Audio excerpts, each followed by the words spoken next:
মাননীয় সদস্যবৃন্দ, আমি এখন মহামান্য রাষ্ট্রপতি জনাব মোহাম্মদ শাহাবুদ্দিনকে তার মূল্যবান ভাষণ প্রদানের জন্য অনুরোধ জানাচ্ছি।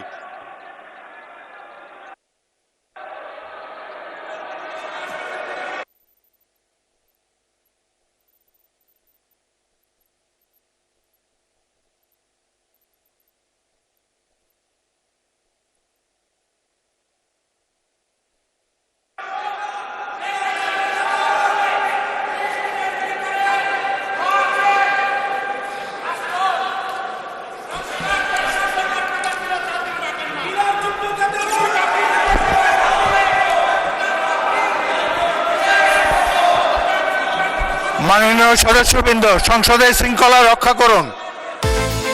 বিকাশ পেমেন্টে 10,000 টাকার বেশি অফার। শপিং চলছে তো।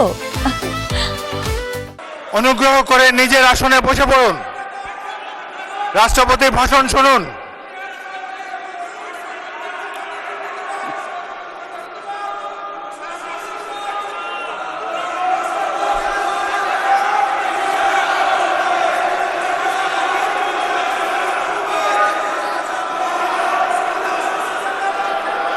বিসমিল্লাহির রহমানির রহিম। সম্মানিত সংসদ নেতা ও প্রধানমন্ত্রী, জনাব স্পিকার ও ডিপ্টি স্পিকার, হিজ এক্সেলেন্সিস,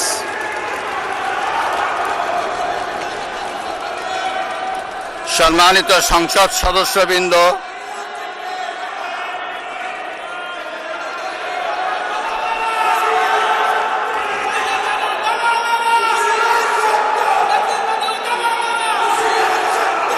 আমন্ত্রিত অতিথিবৃন্দ,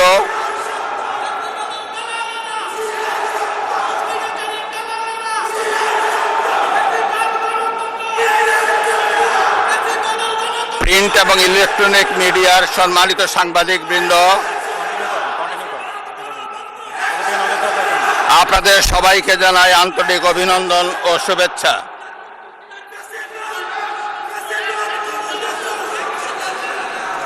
জনাব স্পিকার,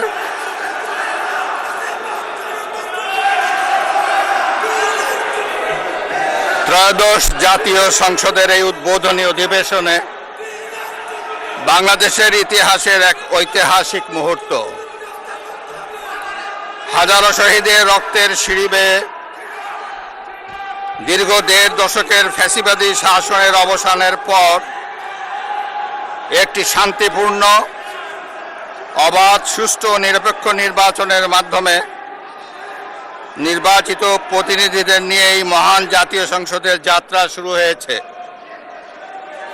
ত্রয়োদশ জাতীয় সংসদ নির্বাচনে অংশগ্রহণকারী সকল রাজনৈতিক দল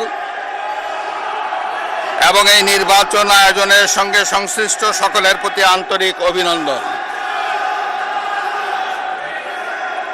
অবাধ, সুষ্ঠু ও নিরপেক্ষ নির্বাচন আয়োজনের জন্য নির্বাচন কমিশন, মাঠ প্রশাসন, আইন শৃঙ্খলা রক্ষাকারী বাহিনী সহ প্রজাতন্ত্রের কর্মচারীদের নিরলস পরিশ্রম এবং নির্বাচনে অংশগ্রহণকারী সকল রাজনৈতিক দল ও ব্যক্তি, আন্তরিক উদ্যোগ এবং সাধারণ জনগণের স্বতঃস্ফূর্ত অংশগ্রহণ গণতন্ত্রের ইতিহাসে একটি উজ্জ্বল দৃষ্টান্ত হয়ে থাকে। স্টার্ট আপ ও উদ্ভাবন ফান্ড, উন্মুক্ত প্রতিযোগিতা এবং সাশ্রয়ী সেবা প্রদান নিশ্চিত করা হবে।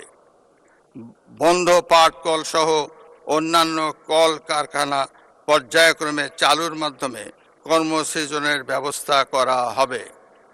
জনাব স্পিকার, দেশের জ্বালানি নিরাপত্তা নিশ্চিতকরণ, জীবাশ্ম জ্বালানি সহ আমদানি ভিত্তিক জ্বালানির উপর নির্ভরশীলতা হ্রাস করে নবায়নযোগ্য জ্বালানি হতে বিদ্যুৎ উৎপাদন বৃদ্ধির উপর সরকার গুরুত্ব আরোপ করেছে। বর্তমান সরকার বিদ্যুৎ ও জ্বালানি খাত উন্নয়নে উৎপাদন ও সঞ্চালন সক্ষমতা বৃদ্ধি কল্পে 2030 সালের মধ্যে বিদ্যুৎ উৎপাদন ক্ষমতা 35,000 মেগাওয়াটে উন্নীত করা এবং সঞ্চালন লাইন 25,000 সার্কিট কিলোমিটারে সম্প্রসারণ করা হবে। 2026 সালে 31টি কূপ খননের মাধ্যমে গ্যাস উৎপাদন বৃদ্ধি করে 327 মিলিয়ন ঘনফুট গ্যাস জাতীয় গ্রিডে সংযুক্ত করা হবে। উৎপাদন বণ্টনে চুক্তির আওতায় স্থলভাগ ও সমুদ্র অঞ্চলে তেল গ্যাস অনুসন্ধানের লক্ষ্যে শীঘ্রই বিডিং রাউন্ড আহ্বান করা হবে। এছাড়া বাপেক্সকে শক্তিশালীকরণের লক্ষ্যে অতিরিক্ত 2টি রিগ ক্রয় সহ জনবলকে আধুনিক প্রশিক্ষণ দেওয়া হবে। জনাব স্পিকার, দেশের আর্থসামাজিক উন্নয়নে নিরাপদ, আধুনিক ও পরিবেশ বান্ধব সড়ক নেটওয়ার্ক গড়ে তুলতে সরকার কাজ করছে। বর্তমানে 22,724 কিলোমিটার মহাসড়কের মাধ্যমে রাজধানীর সঙ্গে দেশব্যাপী সংযোগ জোরদার করা হয়েছে। বর্তমান সরকার যোগাযোগ ও পরিবহন খাতে সড়ক পরিবহন ব্যবস্থা উন্নয়নের মাধ্যমে জাতীয় এক্সপ্রেসওয়ে গ্রিড গড়ে তুলবে। নৌ পরিবহন ব্যবস্থায় বৃত্তাকার জনপথ, নদী ও সমুদ্রবন্দর সংযোগ এবং আধুনিক ওয়াটার হাইওয়ে নির্মাণ করা হবে। সারা দেশে রেল যোগাযোগ ব্যবস্থা সম্প্রসারণ, রেল পরিচালনা আধুনিকায়ন এবং এক্সপ্রেস সার্ভিস বৃদ্ধি করা হবে। এই খাতে সরকারি বেসরকারি অংশীদারিত্ব, মেট্রো রেল ও দূরপাল্লায় বিশেষ ছাড়, মনোরেল এবং বুলেট ট্রেন সংযোগ স্থাপন করা হবে। বিমান পরিবহন ব্যবস্থায় নিরাপদ কার্গো ও হয়রানিমুক্ত যাত্রী সেবা নিশ্চিত করা হবে। ইতোমধ্যে হজ যাত্রীদের বিমান ভাড়া কমানোর উদ্যোগ নেওয়া হয়েছে। বর্তমান সরকার সড়ক নিরাপত্তা আইন ও দুর্ঘটনা রোধ, যাত্রী নিরাপত্তা, সড়ক পরিবহন বীমা এবং শ্রমিকদের ইউনিফর্ম নিশ্চিত করবে। পরিবহন ও যোগাযোগ ব্যবস্থার সমন্বিত পরিকল্পনা বাস্তবায়নের মাধ্যমে সারা দেশে যোগাযোগ ব্যবস্থাকে আধুনিকায়ন করার কার্যক্রম শুরু হয়েছে। এরই অংশ হিসাবে ইতিমধ্যেই যোগাযোগ এবং পরিবহন সংশ্লিষ্ট মন্ত্রণালয়গুলোর মধ্যে সমন্বয় সাধন করা হয়েছে। নিরাপদ, সাশ্রয়ী, আধুনিক ও পরিবেশ বান্ধব রেলওয়ে পরিবহন ব্যবস্থা নিশ্চিত করতে সরকার কাজ করছে।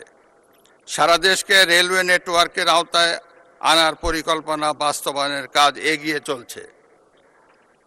যাত্রী সেবার মান উন্নয়নে টিকিটিং আধুনিকীকরণ, কমিউটার ট্রেন চালু ও নারীদের জন্য পৃথক কোচ সংরক্ষণ করা হয়েছে।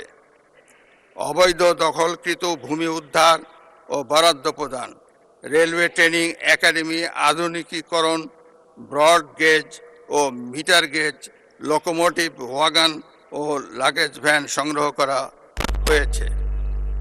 বর্তমান সরকার 2034 সালের মধ্যে বাংলাদেশকে দক্ষিণ ও দক্ষিণ পূর্ব এশিয়ার অন্যতম প্রধান এভিয়েশন হাব ও দেশি বিদেশি পর্যটকদের জন্য বাংলাদেশকে আকর্ষণীয় পর্যটন গন্তব্যে রূপান্তরের উদ্যোগ নিয়েছে। ইতোমধ্যে জাতীয় পর্যটন দিবসকে গ শ্রেণী থেকে খ শ্রেণীতে উন্নীত করা হয়েছে।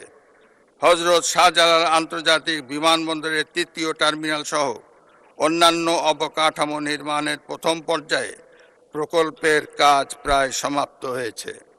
বর্তমান সরকার খুব শীঘ্রই তা চালুর উদ্যোগ নিচ্ছে। জনাব স্পিকার, মেরিটোক্রেসির মাধ্যমে বাংলাদেশ বিনির্মাণে প্রশাসনিক সংস্কার কমিশন গঠন ও বাংলাদেশ সরকারি কর্ম কমিশনকে শক্তিশালীকরণ, জবাবদিহিমূলক ও দলীয়করণ মুক্ত জনপ্রশাসন প্রতিষ্ঠা করা হবে। সরকারি চাকরিতে সরাসরি নিয়োগের ক্ষেত্রে বয়সসীমা 30 থেকে 32 বছর নির্ধারণ করা হয়েছে। জনাব স্পিকার, বিতাড়িত ফ্যাসিবাদী শাসন আমলে আইন শৃঙ্খলা রক্ষাকারী বাহিনীকে দলীয় বাহিনী হিসাবে ব্যবহার করা হয়েছিল। বর্তমান সরকার আইন শৃঙ্খলা রক্ষাকারী বাহিনীকে সম্পূর্ণ পেশাদার আধুনিক এবং দক্ষ বাহিনী হিসাবে গড়ে তুলতে বদ্ধপরিকর। সেবাবান্ধব পুলিশ গঠন, পুলিশের নৈতিক মনোবল পুনর্গঠন, অনলাইন অভিযোগ দায়ের ব্যবস্থা সম্প্রসারণ, পুলিশ কমিশন অধ্যাদেশ পুনর্নিরীক্ষণ করা হবে। দেশের আইন শৃঙ্খলা রক্ষা এবং পুলিশের সক্ষমতা বাড়াতে বর্তমান সরকার পুলিশে আরও 4000 সাব ইন্সপেক্টর এবং 10,000 নতুন কনস্টেবল নিয়োগ দিবে। একই সঙ্গে পুলিশ সার্জেন্টের 180 শূন্য পদে নিয়োগ চূড়ান্ত করবে। দেশে কারাগার ব্যবস্থাপনার অংশ হিসাবে 5টি নতুন কারাগার চালু করা হয়েছে। প্রযুক্তি নির্ভর ব্যবস্থাপনা, 16191 কল সেন্টার, ডিজিটাল বন্দি ব্যবস্থাপনায় উদ্যোগ নেওয়া হয়েছে। আইন শৃঙ্খলার উন্নয়ন বর্তমান সরকারের সর্বোচ্চ অগ্রাধিকার। দেশের প্রতিটি নাগরিক যাতে ঘরে বাইরে শান্তি, স্বস্তি এবং নিরাপত্তা বোধ করেন, এটি নিশ্চিত করার লক্ষ্যেই সরকার সকল কার্যক্রম বাস্তবায়ন করছে। সারা দেশে আইন শৃঙ্খলা অবনতির অন্যতম কারণ হিসাবে বর্তমান সরকার অনলাইন জুয়া সহ সকল ধরনের জুয়া এবং মাদকের বিস্তারকে চিহ্নিত করেছে। ফলে জুয়া এবং মাদক নিয়ন্ত্রণে বর্তমান সরকার সারা দেশে বিশেষ অভিযান পরিচালনা শুরু করেছে। একই সঙ্গে অবৈধ অস্ত্র, গোলা বারুদ, ধারালো অস্ত্র ও হাতবোমা উদ্ধার এবং অপরাধীদের গ্রেপ্তার অভিযান চলবে। এছাড়া চিহ্নিত চাঁদাবাজ ও সন্ত্রাসীদের বিরুদ্ধে সুপরিকল্পিত অভিযান পরিচালনার উদ্যোগ নেওয়া হবে। জনাব স্পিকার, জুলাই আগস্ট 2024 পরবর্তী সময়ে বাংলাদেশ সেনাবাহিনী আইন শৃঙ্খলা রক্ষা, নির্বাচন সহায়তা, বন্যার্তদের উদ্ধার ও পুনর্বাসনে গুরুত্বপূর্ণ ভূমিকা পালন করেছে। পার্বত্য অঞ্চল ও জোরপূর্বক বাস্তুচ্যুত মিয়ানমারের নাগরিকদের ক্যাম্পে নিরাপত্তা নিশ্চিতের সুদূর প্রসারী ভূমিকা রাখছে। জাতিসংঘ শান্তিরক্ষা মিশনে দক্ষতার সঙ্গে অংশগ্রহণ করে দেশের ভাবমূর্তি উজ্জ্বল করেছে এবং আন্তর্জাতিক ক্রীড়াক্ষেত্রেও তাদের সফলতা উল্লেখযোগ্য। বর্তমান সরকার মনে করে সুশৃঙ্খল, রাজনীতিমুক্ত ও যুগ উপযোগী সক্ষমতায় গড়ে ওঠা প্রতিরক্ষা বাহিনী কেবল দেশকে নিরাপদ রাখতে পারে।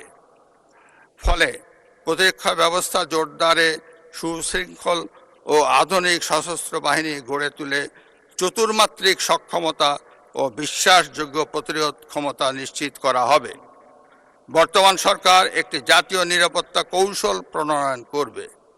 এতে মাল্টি ডোমেইন যুদ্ধ ক্ষমতা, স্থল, নৌ ও বিমান বাহিনীর শক্তিমত্তা এবং দেশীয় প্রযুক্তিগত সক্ষমতা বৃদ্ধিতে অগ্রাধিকার দেওয়া হবে।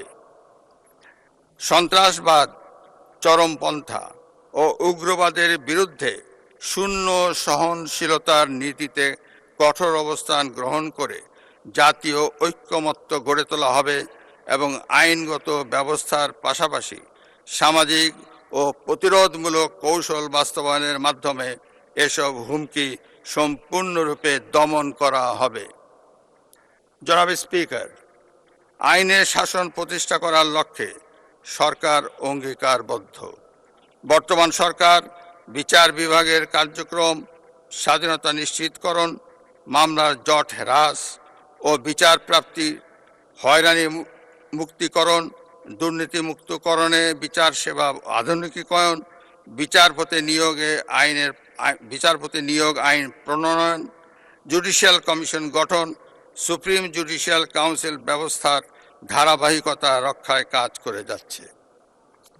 জনাব স্পিকার, ফ্যাসিবাদ মুক্ত বাংলাদেশে বর্তমান সরকারের পররাষ্ট্র নীতির মূল দর্শন সবার আগে বাংলাদেশ।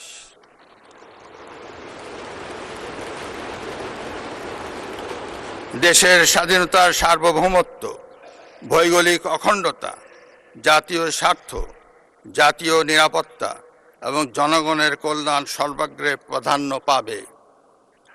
সকল রাষ্ট্রের সঙ্গে সমতা, ন্যায্যতা, বাস্তবধর্মী পারস্পরিক স্বার্থের স্বীকৃতি ভিত্তিক এবং আন্তর্জাতিক বিধিবিধান অনুযায়ী দ্বিপাক্ষিক ও বহুপাক্ষিক সম্পর্ক প্রতিষ্ঠার নীতি অনুসৃত হবে। বাংলাদেশ অন্য কোনো রাষ্ট্রের আভ্যন্তরীণ বিষয়ে হস্তক্ষেপ করবে না এবং অন্য কোনো রাষ্ট্রকেও বাংলাদেশের আভ্যন্তরীণ বিষয়ে হস্তক্ষেপ করতে দেবে না। অর্থনৈতিক, বাণিজ্যিক ও অভিবাসন কূটনীতির উপর বিশেষ গুরুত্ব আরোপ করা হবে। রপ্তানি বৈচিত্র্য বৃদ্ধি, নতুন বাজার অনুসন্ধান এবং শুল্ক ও বাণিজ্য সুবিধা রক্ষায় কার্যকর কূটনীতি গ্রহণ করা হবে। জনাব স্পিকার, ফ্যাসিবাদী শাসন আমলে সাংবিধানিক প্রতিষ্ঠান নির্বাচন কমিশনের প্রতি জন আস্থা শূন্যের কোঠায় নামিয়ে আনা হয়েছিল।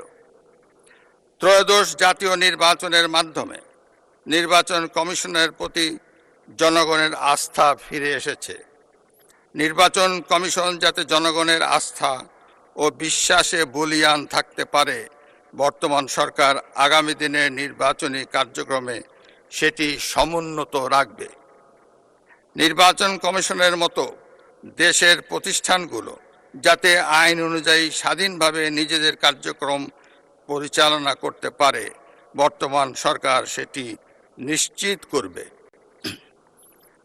জনাব স্পিকার, জনগণের রাজনৈতিক এবং অর্থনৈতিক ক্ষমতায়ন ছাড়া দেশে টেকসই উন্নয়ন সম্ভব নয়।